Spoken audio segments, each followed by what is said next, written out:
Hello, everyone. This is Nikki Anthony, founder and executive director of Little Hands, Big Hearts, Little People Service Organization. And I'm so excited about tonight's segment. We'll be talking about and delving deeper into childhood trauma. Over the last year or so, this has become a particular, just a bigger part of my life. Work-wise, I've transitioned into dealing with childhood trauma, developmental trauma. And so I have someone who has been along with me on my journey, who's helped me to become more informed and trauma responsive. So I'll have her introduce herself just in a little bit. But I wanted to welcome everyone to tonight's segment. I also wanted to share a little bit more about us for people who are new to Little Hands, Big Hearts, Little People Service Organization, with reading our mission statement. And that is the mission of Little Hands, Big Hearts, Little People Service Organization is to develop little people into servant leaders who think beyond themselves for the greater good through explicit and intentional opportunities for character development, selfless service to others, and community-based volunteering. Obviously, over the pandemic, we shifted. We used to always be at the Clara White mission serving.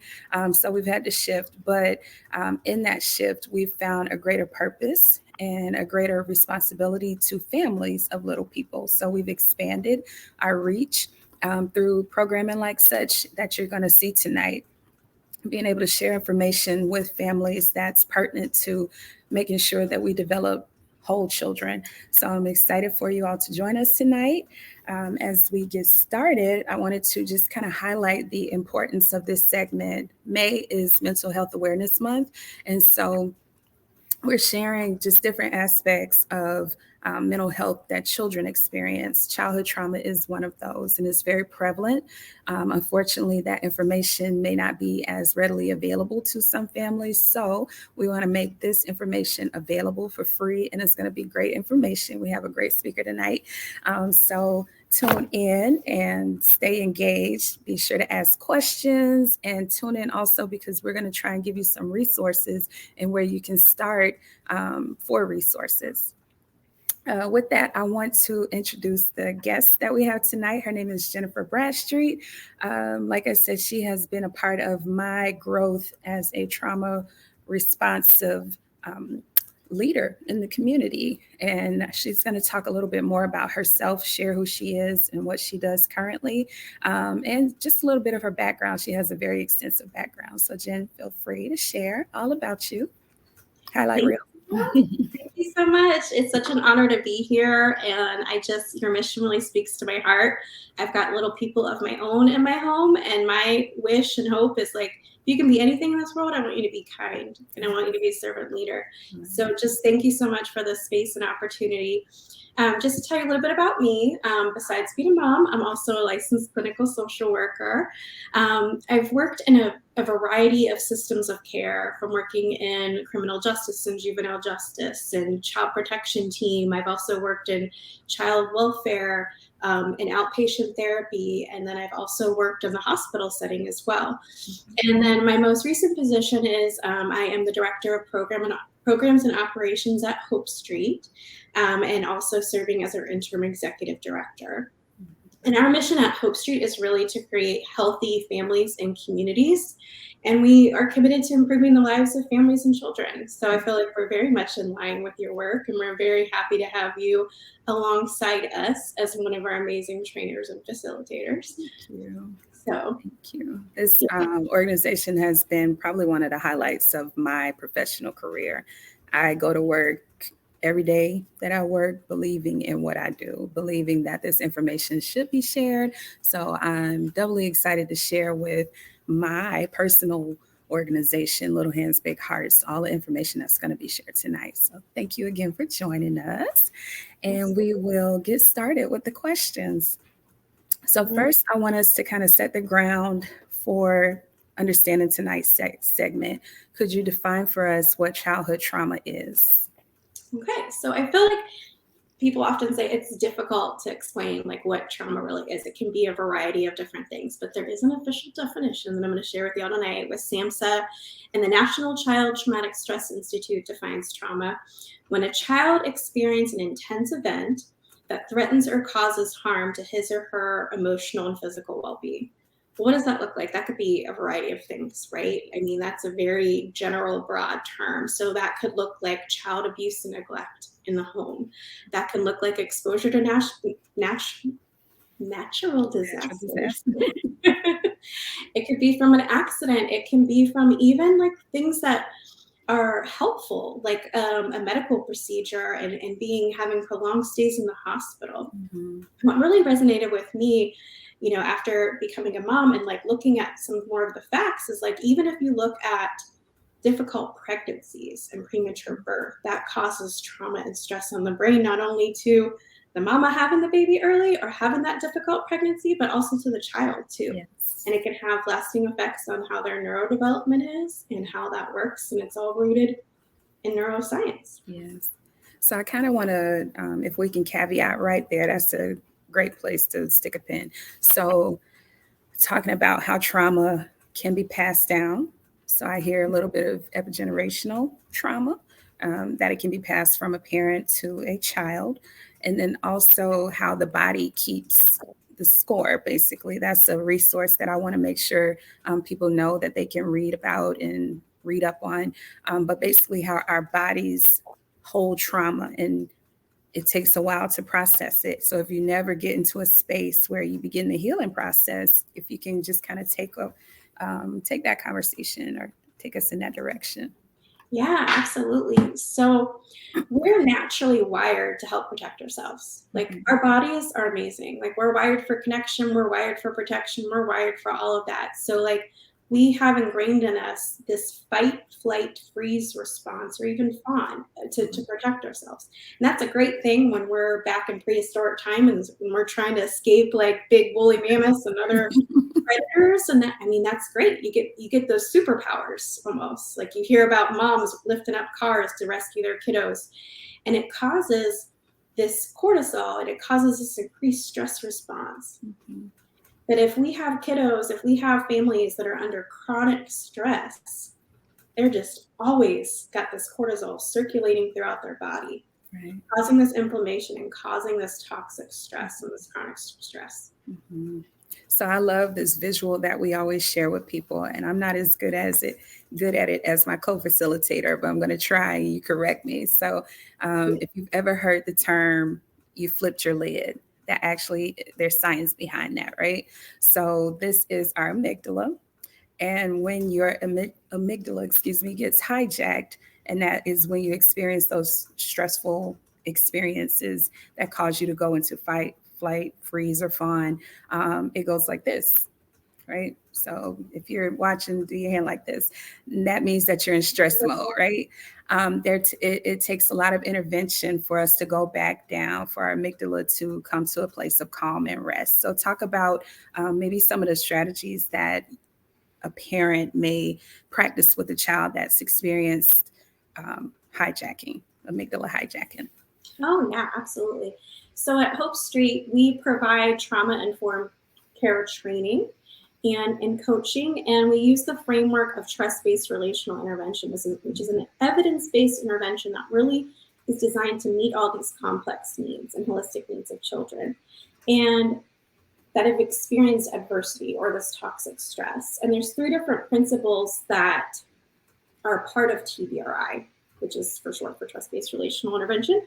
But part of that is looking at the connecting and empowering principles. And with the chronic stress, you're going to see different reactions in the body. You're going to have that heightened response. So you need to find different sensory strategies and ways to help, as the alert system calls it, like check your engine, like where you're at, whether you're on red and you are very heightened and you're this, and like what are some calming techniques that we can help empower kiddos and ourselves to get more in the green and more ready to do what we need to do and move forward. Right.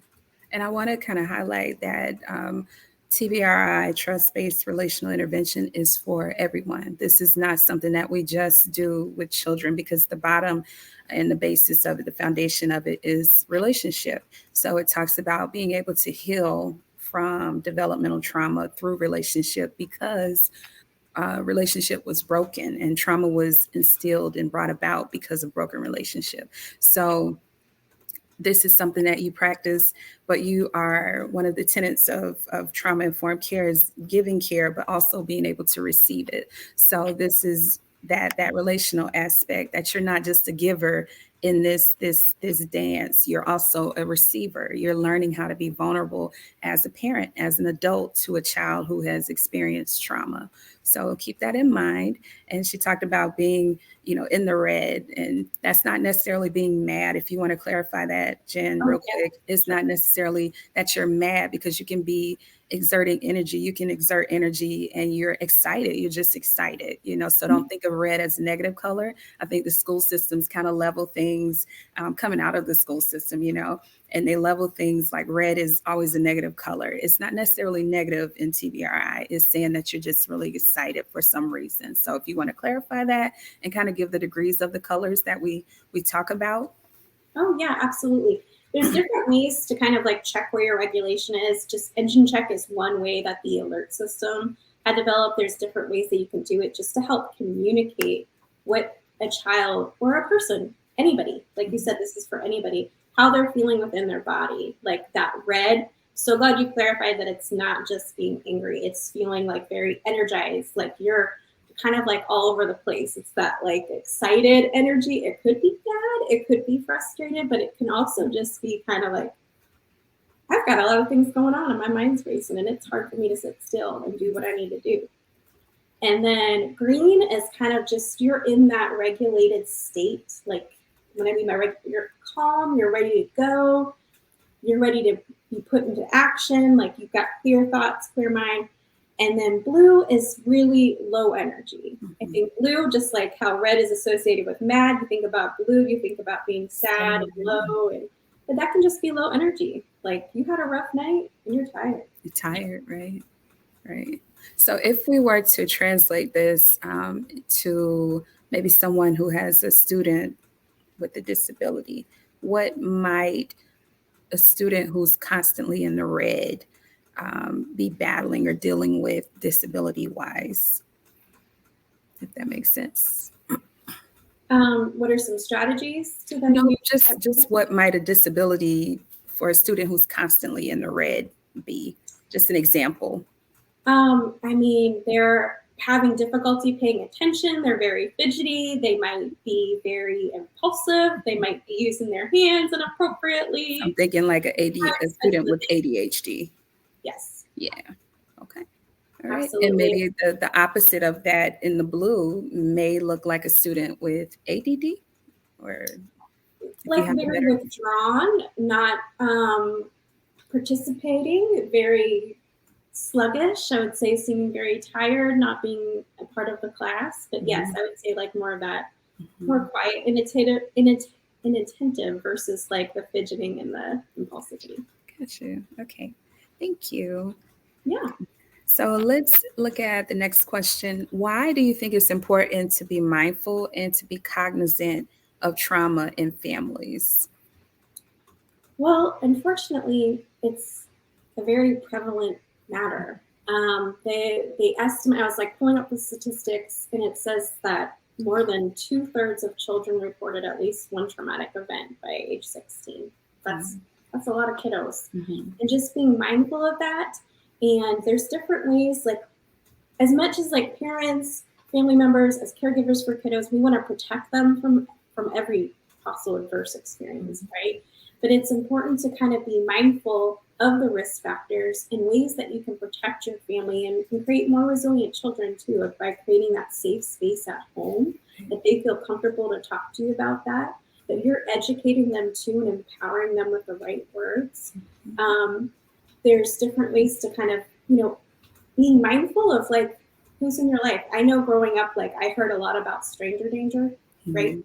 Like, oh, we got to stay away from the strangers. But like children that are abused by most likely people that they know, people that they trust, that they've gained trust in that family. And so I've kind of transitioned that language to talk about tricky people too.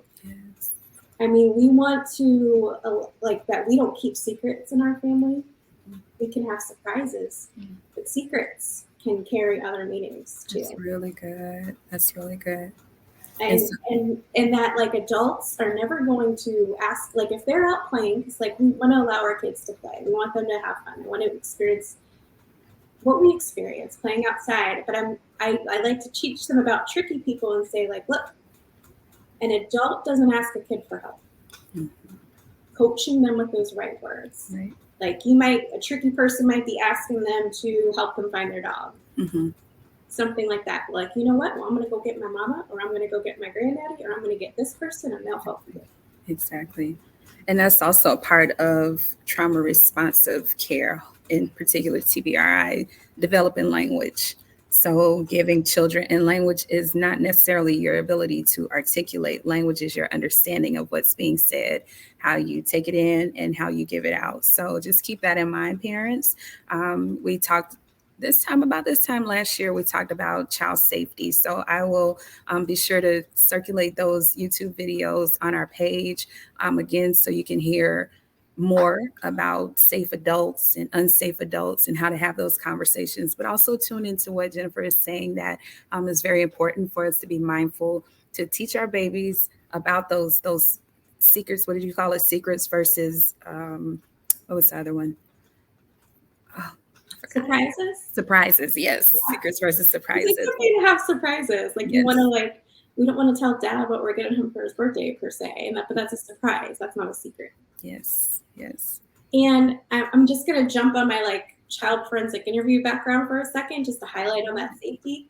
Like, teach your kids the right words for their body parts. That helps clear up so much confusion, and you're empowering them about their body, and you're going to give them voice and choice over their body too. Yes. Like, I know auntie really wants that hug and that kiss, but make that your child's choice, so that they know that it's okay, that they're in control of their body and they choose if they hug and give someone a kiss.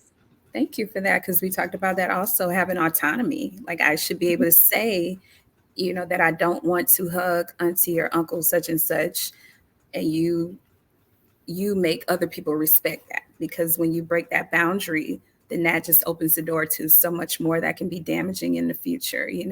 Well, mom doesn't or dad doesn't give me the space to take ownership of my body. So I guess I just have to let everybody touch me. I have to let everyone embrace me. I have to embrace everyone. So be mindful of that. That's an excellent point. Thank you for that. Absolutely. Thank you. All right. So we know that when children experience trauma, it manifests in different ways. A lot of times we see the behaviors of traumas that children have experienced, right? What would you say to people who look at the behaviors of trauma? And we talked about some of those. Hopefully we'll get to list a more comprehensive list of traumas that children can experience. But what would you say to a parent or a caregiver who says, that child is just being belligerent, or that child is just hard hit, or that child is just trying me? What would you say to that parent or that caregiver about the children that they have in their life, who they think is just that, but they've experienced trauma? I would first say, I hear you. That's tough. It's tough when a kid's coming at you and they're being disrespectful. And we all have our triggers, right? To oh, they just rolled their eyes. That doesn't feel very good. What does that look like? But I would say, I'm going to challenge you to start being more curious. Yes. And really ask yourself, what's the need behind that behavior? What's going on that is helping cause this behavior? Because each and every one of us, child, adult, anyone, we are carrying what we like to refer to as that backpack. And there are so many different things that are a backpack that we're carrying, and that may look different on different days for each and every one of us. We're all carrying different stressors, concerns, and what happens is we're interacting with this child. We might see behavior that we don't like, and it's challenging our initiatives, but we need to look beyond that and try to see where they're coming from and how we can meet that need. And a lot in TBR, we're going to talk about how you can be that detective and looking at well, let's look back to this. Let's see how we can catch this behavior low. We talk about levels of response and different ways to address that and be proactive. Like, for example, let's say you're picking your kiddos up from after school and they're like wild in the car. I'm sure some parents can relate to that right now. They're just wild, they're amped up, they're excited. They've been and it can be a lot. And you're like, okay, we're in this small space. What can I do? And I'm thinking back to it. I'm like, okay, they may not, when's the last time that they ate? Mhm. When's the last time they had that snack? Mhm. What can we do to try to help mitigate some of these things that are getting them in the red, which again doesn't mean they're mad, they're excited, they're happy. They're seeing mama and daddy after a long day at school. So I'm gonna come armed with a snack and a refilled water bottle. And I would challenge you to just try some of these different strategies, and you will be surprised by the outcomes. Right. And that's what she means by catching it low before it escalates into something more, something bigger, something that is going to definitely trigger you and take you way into left field as the parent, as the guardian, as the caregiver. Catch it low by support and regulation in its earlier stages. That. All right. I want to kind of highlight some of the different ways a child can experience trauma. And maybe you can talk about an example so that people can have a frame of reference for what trauma could look like in the life of a child. So I'll share some of the ones that I know and that I found when I was doing some research. And if you have any that you want to add, if you want to expound in any areas, feel free to. Okay. So accidents, she talked about natural disasters, but accidents, something like car accidents could be one, physical, emotional, or sexual abuse, war, combat, or other forms of violence. We know that, the children have been coming from and families have been coming in from Ukraine. Jacksonville is a hotspot for refugees, actually. We have just a dynamic population here in the city of Jacksonville. So even when I was in high school, we saw a lot of people from Kosovo and Eastern Europe. My mind just eludes me, but also, Haiti, also from Africa, East Africa, West Africa, so refugee, asylees, childhood abuse or neglect, and that could look like hunger. That could look like an ongoing hunger. We're not talking about, they refuse to eat lunch. We're talking about ongoing, every day, they're missing meals consistently, or food famine. Witnessing acts of violence. If you want to talk a little bit about that, some examples of acts of violence that a child could experience. Absolutely. There's significant research on the traumatic effects of children witnessing domestic violence. Well, they're like, well, I'm protecting my kiddo. They're not being hurt, but they are witnessing that. They're witnessing people that they love and care about, because no matter what circumstance they are, they're still there, that mama, that's still that daddy. And it causes significant stress. And they're just in this constant alert state, which again, like we addressed earlier, it's putting you in inflammation. It's putting your body in this undue stress, which then manifests itself in different ways. Yes. And so talk about, if you can, really quickly, the 5 Bs, because we often see the behavior, right? And we think of an iceberg. We see the top of the iceberg, and that's the behavior. That's what's screaming at us, when a child experiences trauma. But what are some of the other things that lie below the surface that we don't see and that we oftentimes don't even consider? Help me. I'm gonna challenge you to help me with my Biology. brain today. Biology, yes, absolutely. Body. Your body, yes. The brain. Mm-hmm. And what's that last one? I always forget the last one. Oh my gosh. It's okay. I'll find it and I'll put it in the chat. No worries. Yes, thank you. We also do redos in TBRI. Yes. But yes, it's all of those things, like that chronic stress. So there's been significant study. I don't know if you've heard of ACEs, adverse childhood experience. There's a lot of research and studies beyond of children experiencing all these different traumatic events or these I mean, it's not even just in the home. It can be in that community, like you're saying, like that constant hunger, that constant fear. It can look like racial tension. It can look like all of those things that a child's experiencing. And then there's been a public health study of like how those experiences then have long-term health consequences. So we're talking about that can look like COPD, that can look like heart issues, blood pressure issues. I could go on and on of all the different health issues and the economic impact of those adverse childhood experiences too. And just to kind of highlight or give a little more context there, ACEs can be experienced by caregivers and children. So when you're coming into a situation of dealing with a child who's experienced trauma, you have to be mindful of what you're bringing to the table. She shared a little bit about that earlier. Be mindful of what you're bringing to the table. If you're not in a state where you can handle, find that person that you can hand off to. If you can't handle the child, be mindful of be aware of where you are. If you're dysregulated, you can never regulate a dysregulated person. That's not how it works. So, if you have another adult in the home, be ready to pass it off to that other adult, tag them in for support, or even take a step back and until you get yourself regulated, then come back to the table and be ready to deal with that child. Oh, absolutely. And even if you're alone, like you said, I want to really stress that it's okay to model that you need to take a moment. Yes. Like we have to model that. We can't lead a child to where we're not willing to go. Mm-hmm. And things that affect us, we all have these backpacks. We have these histories. We have these families. We have these attachment styles that we had growing up, and we carry that with us. Whether we believe it or not, it is there. And we have to examine those things to see how that is then affecting how I'm interacting with my kiddos. Right. And it can show up when you least expect it. Remember, we talked about the body keeps the score. So you may think that you're fine. I had a few times of, counseling, therapy, whatever.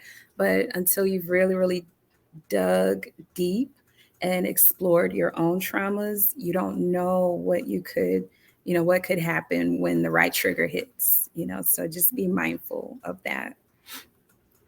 Some other types of trauma, natural disasters, sudden loss and grief. So that can be like the death of a loved one by suicide. We know that over the pandemic, suicide rates skyrocketed because so much was going on. So maybe even a loved one moving away. What about, because we're a very big city for military, Jen, could that lead to trauma for a child when they are constantly moving or losing connection? I think that's a great point, because what I like to share with people, because I even worked in like transplant social work, and when I would say about transitions, like whether they're even like a positive thing happening, like it can be you're adding a new sibling to the family, that's a joyous occasion, or maybe the move is a positive move, but no matter what, it's a transition. It can cause additional stress. Yes. Which then kind of just adds to that backpack. And maybe you've gotten to in a good place and you are having more of those secure strategies in place and those secure bases. But these things, these added stressors that come on and load in our backpack, then affects more and more. Mm-hmm. Okay. She talked a little bit earlier about it, but intense medical situations and emergencies. So having a C-section maybe, or the baby coming too many months or weeks early. Maybe that baby is in the NICU early on in birth. So these are all experiences that both the mother and the child go through at the same time. They go through it together. Maybe a child that was born to a parent on substance abuse, who's a substance abuser. So all of those things. And then the last one is racial injustice. That's a very big one. We just seen we saw what happened this weekend in Buffalo. So that's another one that is internalized and is something that we have to deal with. Racial injustice is very traumatic. Absolutely. What are some ways? So you talked a little bit about it, about ACEs. So for parents who are inquisitive, for parents who are thinking like, I wonder if I have a backpack, where would you encourage them to start exploring? Maybe what they could be bringing to the table. Where would you encourage them to start? I mean, there's some different ways to do that. I would always encourage to kind of make sure that you have like a safe space, a safe person to unpack that with. Mhm.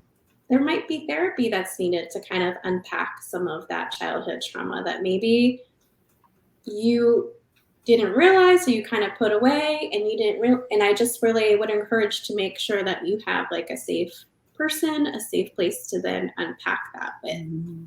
um, there's some different tools and strategies, like there's some different attachment quizzes that you can go ahead and take that are free online. And I'm sure Nikki wouldn't mind sharing that in the chat and sharing that as a follow-up resource, just to be curious of like where you're at with your own attachment style and what you bring to the table. Because we all do the best that we can. When we know more, we do more, we do better, we know better, we do better.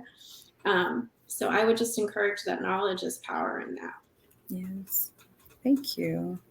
So, with that, along the same lines, who are some qualified professionals that you would recommend? Maybe they start with TBRI, they find out that they want to explore a little bit deeper, a little more. What would be a next step for parents and for the children as well? Oh, absolutely. I would encourage you to reach out to your healthcare provider, Mhm. and any sort of licensed mental health professional. That could look like a licensed clinical social worker, a psychiatrist, a psychologist, licensed mental health counselor, Mhm. licensed marriage family therapist. Um, and if reaching out to your clergy, reaching out to your congregation, that they might have a list of providers that you'd feel comfortable with. Yes. Okay. So we talked a little bit about attachment, and I'll just share when I had to. So part of this work with TBRI, we had to, as practitioners, get an attachment survey completed, and they tell you to kind of set aside. I think it's like 2 or 3 hours. So I was like, oh, that's a long test. Oh my goodness, and basically they explore your attachment history. Jen, if you don't mind, if you could think of them off the top of your head, because this is definitely not a question I think I put in our questions to look at, but the types of attachment for adults. Um, so when you go through your attachment, like after 3.5 years of counseling, active counseling, I was like, oh, I'm good. I'm going to ace this. And to get through all of it. And at the end, be told you've healed so much. You have done such a great job at exploring your history, your backpack, your adverse childhood experiences. You've done a great job, but there's still work to be done. And I was like, ma'am, you don't know me at all. Like I caught a real stank attitude. Oh, no, I'm good. No, I'm good. But after all of that, when I put my pride aside, I did realize that there was definitely work that I could continue doing. So just keep that in mind. If you really delve deep into exploring your attachment history, it's going to rub you. It's going to rub you hard. But if you want to heal forward, if you want to grow emotionally, mentally, all of that, then stick with it, because I promise it's worth it to know where you are, what you bring to the table, how you can become better for your children, for the people in your life, for even professionally. So just, I would encourage you to stick with it. If you start the process, stick with it. Definitely. Absolutely. And I think you said it earlier, like relational trauma can only be healed through relationship. Like true healing comes through making that you had that rupture and then that repair with that relationship. And so I just want to give hope that yes, all these negative experiences can happen, but through relationship, we can change brain chemistry. Our brains are amazing, that we can create new neural pathways that maybe were previously neglected, and we can see those light up on those MRI scans through the power of connection and healing with that.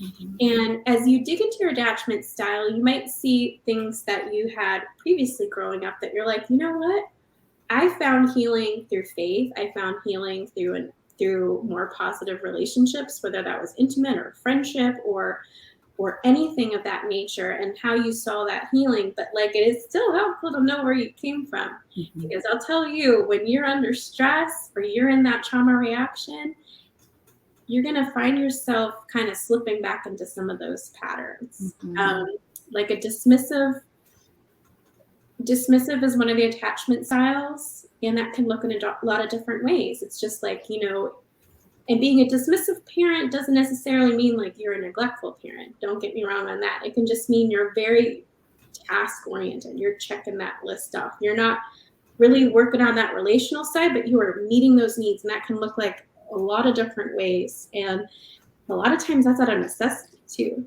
Yes. To have to be focused on all those task lists. Yes. But when you see that dismissive attachment style rearing its head as an adult sometimes, and you're feeling triggered, that's mean like, well, I'm not going to deal with that. So I'm going to just pretend like it's not there. And that can usually make the problem even worse. Yes. I was going to say, when you think you're sweeping it under the rug, you're not. You're just exacerbating the problem. So definitely. Yes. Yeah. Okay. So I want to look at vicarious trauma. If you could talk a little bit about that, what it looks like for a caregiver to experience vicarious trauma. And yeah, absolutely. So another word for vicarious trauma, you might hear secondary trauma. This is often seen by caregivers. This can be within the family, just kind of all of the effects that they're seeing from this adverse experience that happened to their kiddos, and they're a part of that. But this is often, like, when we say caregivers, we're also talking about all the professionals that are in these child-serving capacities. We've all, I hate to break it to everybody, but like, if you're breathing right now, you've been through a trauma. We've lived through a pandemic. We've lived through the last couple of years. There's a lot of things that are going on and that we're carrying in those backpacks. And it's just really important for us to be mindful of those. And if we have people that are serving, like as therapists, as teachers, just think about our police officers, the fire department, things that they're seeing on a day-to-day basis, and then taking that in, that constant exposure, they might start to have symptoms that mimic PTSD as well. Like having instances of depression, having those recurring thoughts and those recurring memories, and may need help too. So it's really important. We really preach that you need to kind of make sure that you have your people, that you have your safe space to be able to talk and share with, and be able to feel comfortable with going through these hard places together, having those accountability partners to make sure that you're giving yourself some self-care. I know that's also a buzzword. That doesn't always have to be a dramatic, long spa day. That's just making sure that you're working to meet your needs, that you're drinking that water, you're taking that break, you're going to take a walk when you need to, you're having a phone call with that good girlfriend. That's good. That's really good. That's also part of what we do as TBRI practitioners. We teach people about the importance of self-care, especially parents. When you begin digging through trauma and you find out how extensive it is, how deep it runs in children and your family members, you have to learn how to care for yourself. And like she said, it doesn't have to be a super big thing that you do for yourself. For me, I love to travel. So, no, I cannot hop on a plane, head to Kenya again, go down to the Caribbean because, my family was we were having an experience. I have to find things that I can do that will meet my needs immediately. So some of the things that I like to do, I love to go out walking and running. And it's a certain place that I love to go. I love to be by water, beach days for me. We're on the coast, so that's easy for me. I love boiled peanuts. Finding some good boiled peanuts is good for me. Yes. Any other suggestions, just to show how minute it can be, but still be self-care? What are some things that you can think of off the top of your head? Well, we have a lot of similarities. Like, I'm with you. I would love to just hop on a plane and travel somewhere. So those are like maybe my bigger self-care moments. But like, I think having time in nature Yes. is huge, even if it's just outside in your backyard. Mhm. And we like to practice like grounding techniques, taking like going down 5, 4, 3, 2, 1, like 5 things that I see right now, 4 things that I hear, 3 things that um, I smell, 2 things that I touch, 1 thing that I taste, and just kind of getting yourself in that moment, grounding yourself, recognizing where you're at can just help give you that moment of peace too. And finding like de-escalation strategies or things to increase your energy. I did a lot of, I didn't know how science-based they were before when I was in the school system, but learning that some of the things I would, so breathing, that's an easy one, practicing different methods to breathe, what are some other ones? Just being aware of your senses. So we're really talking about bringing yourself into a place of regulation. So getting to that place of green is what we're talking about when you are dealing with family, you're dealing with trauma. So finding what works to bring you back to the green is what we're talking about. Oh yeah, one of my favorites, and it does, it's silly to call it with kids, but like magic mustache. Mm-hmm. But like if you're like in a meeting, you can be a little bit more subtle about it. And this causes like that parasympathetic response, and it naturally is bringing calm. Yeah. So And I didn't know that's something I always like. I would be like this and I just press. I didn't know it was science behind it. I was just like, I know I calm down, you know. So yes. there are things that even talking about how the body keeps the score, things that you may have done as a child. So for me, babies, we tend to rock them when they cry, when they're dysregulated. I have found that when I am anxious, I tend to rock. And that's You're something that mimicking my that body has kept the score for. There are people who they have to maybe shake their legs or they have to tap something because they are having, they need a sensory input at that point. And that's why we're talking about just the importance of being mindful of your body. Your body keeps the score. So there may be strategies that you still practice and enact from when you were a baby. You didn't know your mom or your dad was patting you on the back, but it works for you. You didn't know that part of soothing was kind of rubbing your shoulder, but when that happens, when you're dysregulated and you're doing that to yourself, maybe you rub your arms or whatever, it calms you, So just becoming more aware of your body definitely helps when you are engaging in self-care and when you need to get yourself back to a place of regulation.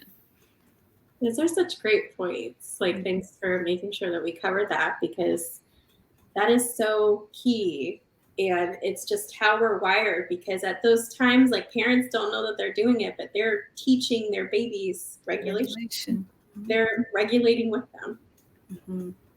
My cousin, she is so good with her babies. She always, and I didn't understand it until I started TBRI. As soon as they get in the car after school, they have a snack and a drink, right? And I used to be like, when I would pick them, if I ever pick them up, it's like, why do I need a snack? Trust me, you need a snack. Okay, well, whatever, I'm gonna stick as this is your child, I'm gonna stick with your rules, But there is science behind that. It brings them to a calm, to eat something. And it was something I did in the classroom. That was one of my go-tos when a child was, maybe throwing the desk or fighting or trying to run away. Hey, come on, what you doing? Come on, let's get some water. And then we're going to sit down and talk. And I would interject, hey, I got a peppermint. I want you to, take this while we're talking through things, So stuff that I did, I didn't know what science behind it. I was trying to buy time, trying to figure out my next move, before, because I don't want anything to happen to you. So there's definitely science behind all of this. This is not us just throwing out stuff. This is scientific based, it's research based, and it works. It definitely works. Think about when you're hangry. How many of us? It's real. Yeah. It's so real. Like, give me that Snickers. Very real. We have a whole commercial about Snickers and being hangry. You see how quickly you change when you put a Snickers in your system, So even us as adults, we become dysregulated. We don't want to talk, we get ready to fight, you maybe use expletives and cuss people out because you're hungry. And once you get that food, it's like a whole different disposition. Hi, how are you? You know, wait, is this the same person that just almost bit my head off because you were hungry? So just be mindful. Our children experience the same exact thing, you know, that dysregulation because their physiological needs aren't met. And often they don't have the sometimes the wherewithal, but even the space to say, you know, I'm hungry. Maybe they don't know it's They that don't know they how can to use that ask for that. voice. Right. They don't know how to use that voice. So we have to, just like Jen said, empower them to use their voice, to teach them how to say, how to recognize when they're dysregulated. So there are three ways for regulation. The first one is external. That's when you come in and you do it. So you think about a baby. You know, that baby is crying when they're in their infant state up to age 1 or so. When they cry, you respond, right? You respond with maybe they need to be changed, maybe they need to eat, maybe they just want to be held, but we respond. And from there, if we do that enough times where they feel secure, we are building secure attachment, then they move into co regulation where they have a need, they express that they have a need, but we're teaching them how to meet their needs because they're getting a little bit older. They have a little more bandwidth to do that. And then from there, we move into self-regulation, and that's the goal for all of us, to move into self-regulation. And I think that we should be mindful, like we can move anywhere based on trauma and our experiences on that spectrum. We can move from external to co-regulation to self-regulation and back again based on our experiences. So I don't know if you want to if you want to add anything there, but No, I think you hit the nail on the head. And I think it's really important to emphasize that it's like a journey too. So like, I mean, you're not always going to be able to regulate yourself. So again, I'm just going to keep saying, like, you need that safe person. You need to have those different strategies in place. relationship.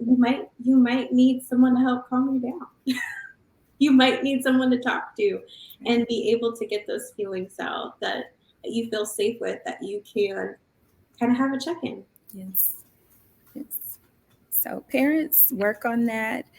Jen, we are getting ready to wrap it up, but I want you to share TBRI as a resource. If people want to know more, those who are in Jacksonville and even people who may not be in Jacksonville, if there's an opportunity for Hope Street to share more about TBRI with people who don't live here, what are some things that Hope Street offers?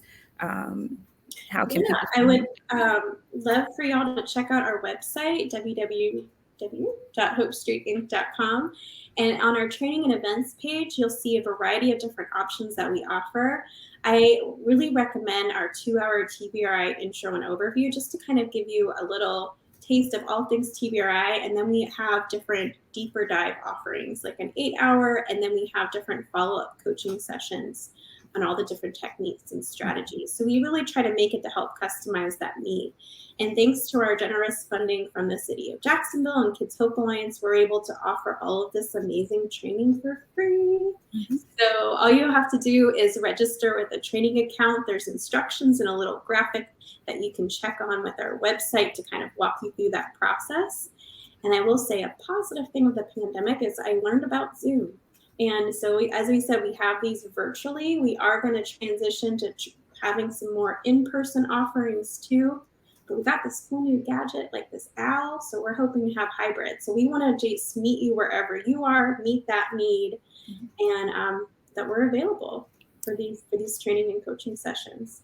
And if you have interest, like if you have a group that you'd like us to come and share with, reach out to us at info@Hope Street. There may be additional funding that we can come directly serve your organization or your congregation, and we're happy to meet that need. Mm-hmm. So how can people find Hope Street on social media? Because that's a good place to find out more also about trainings and to keep up, you know, with things that are going on more regularly. So how can they absolutely. From our website, you can get a direct handle to our Facebook and Instagram. So you'll see that on there. You'll see different tips and strategies and different things that we're connected with, and then also advertising for our training too. But they will all be listed on our website as well too. Okay. If they just have questions, then maybe they're not ready to join a session just yet, is there a way that they can contact Hope Street to just get a basic question answered? Yeah, absolutely. You can reach us at info at hopestreetinc.com. Okay, I'll be sure to put that in the chat. All these resources, I'll be sure to put them in the chat for us. All right. Is there anything, if you had a final thought? So the way that one thing that we do in TBRI is we close with a wish. And this is part of what we call nurture groups. And it's all about relationship and ritual and all these different things, right? So Jen, if you could share one wish with our audience, what would it be? I wish for you all to just take in all of this information and just find 5 minutes to connect with those that you love. Just take that time to 5 minutes is magical. It doesn't have to be this long 1 hour thing where you're spending that one-on-one time. Just have some intentional time together to just allow that power of connection to seep through in your family. I love that. Oh, let me see. Do I have a wish? I think I wish for stronger relationships in families, that vulnerability, for people to begin to see their family members and interact with them with vulnerability, so that they can grow together, they can heal together, they can cry together, but they do it together so that family units aren't destroyed. So mine would be that.